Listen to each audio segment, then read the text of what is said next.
Leaving San Francisco, I had to leave behind a lot of wonderful friends, and some of them were perfumers. Today we're going to explore a new fragrance by one of my favorite San Francisco perfumers, and I'll tell you a story about Bruno Fazzolari and the fan. Lights, models, guest list. Just do your best, darling.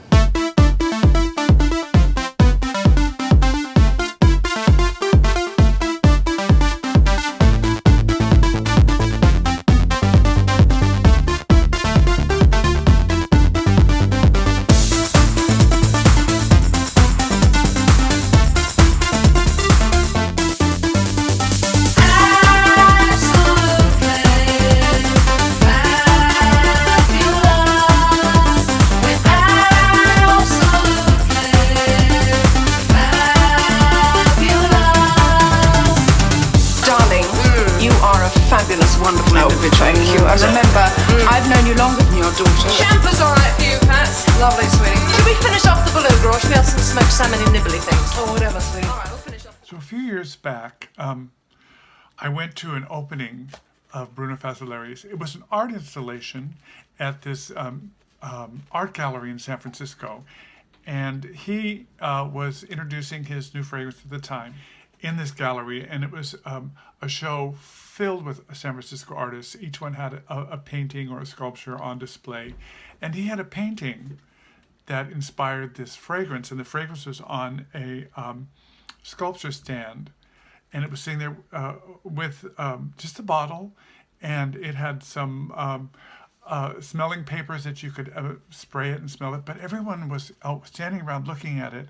Bruno was nowhere in sight when I walked in, and it was a very, very hot day, one of the hottest days I can remember in San Francisco, and people were standing around looking at it as if it were simply a sculpture, and I said, you can actually smell it. You can pick up the paper, spray it, and smell it. So I was spraying it, and I had a fan with me because I always took a fan with me to art gallery openings and fragrance openings because it always get really hot, and so I took a fan. I'd fan myself like Karl Lagerfeld. I got the idea from him. He always has his fan, so always fanning himself.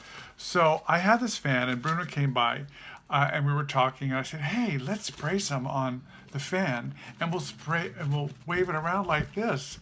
I got the idea from the way they launch Clive Christian fragrances.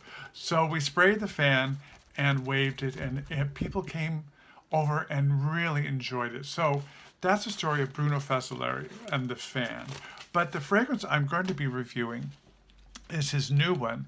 It's FEU Sacré, and that means sacred fire, and it is a fragrance that is inspired by the alchemist's fire.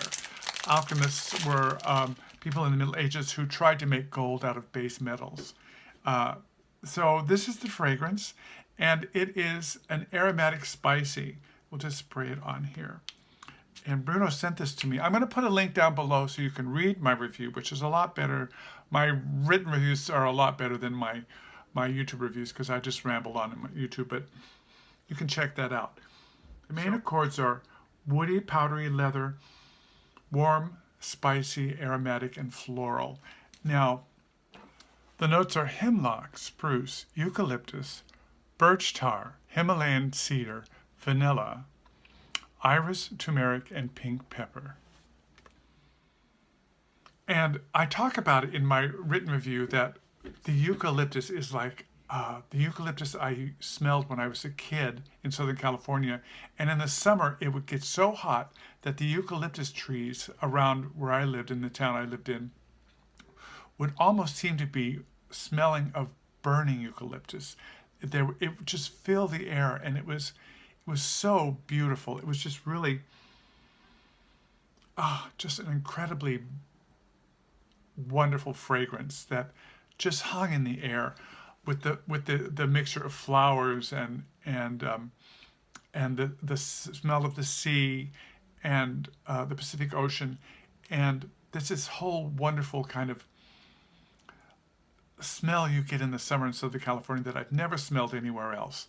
and maybe there's a little carbon monoxide in there from the smog, and a little bit of swimming pool chlorine, all of that mixed together into this incredible smell. So to me, this is a smell that just takes me back to my youth, to my childhood, to my teenage years in Southern California. That wonderful eucalyptus, it's just so full and bold and beautiful. And then there's this incredible iris that is so grounding and earthy, and there is very, very little bit of that, very little of the lipstick kind of thing you usually get with iris or orris root. And then the pink pepper and the spruces and the woods in there are really, really gorgeous. And there is a powdery aspect to it, but not a powdery aspect in, kind of you get in classic perfumes that tend to be overwhelming. There is a sense of classicism in Bruno's work, a beautiful sense of classicism, something that I've always been impressed with, but he makes it modern at the same time. So this kind of powdery, there's kind of an echo of the past, an echo of the great perfumes of the past, the great French perfumes, like the fragrance, what was it, by Dior, that he created in 1947, Miss Dior. I don't know why I couldn't remember it, but there is this kind of great kind of French late 40s, early 50s glamour to his work. Even in the fragrances that are super modern, there's always for me some kind of trace of classicism in them. They're really beautiful. So it is an incredible fragrance. It lasts a very long time on my skin. I would say it's definitely both for men and for women. And the time of year.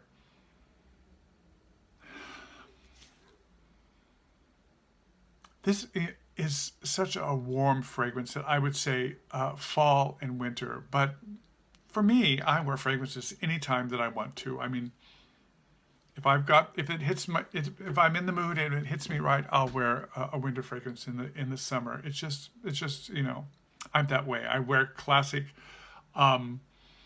very formal fragrances. What someone would think, oh, this is a special occasion fragrance. I'll wear them, on a picnic. So yes, this fragrance, FEU Secret. Here's the beautiful piece of artwork that Bruno made. Bruno is also a great California artist, and has paintings in several museums around the country. So he's a working artist and a working perfumer, and also a teacher. So anyway, it is a beautiful fragrance. I really am excited about this. So check it out, and remember, wear what you love and not what they say you should like. Cheers.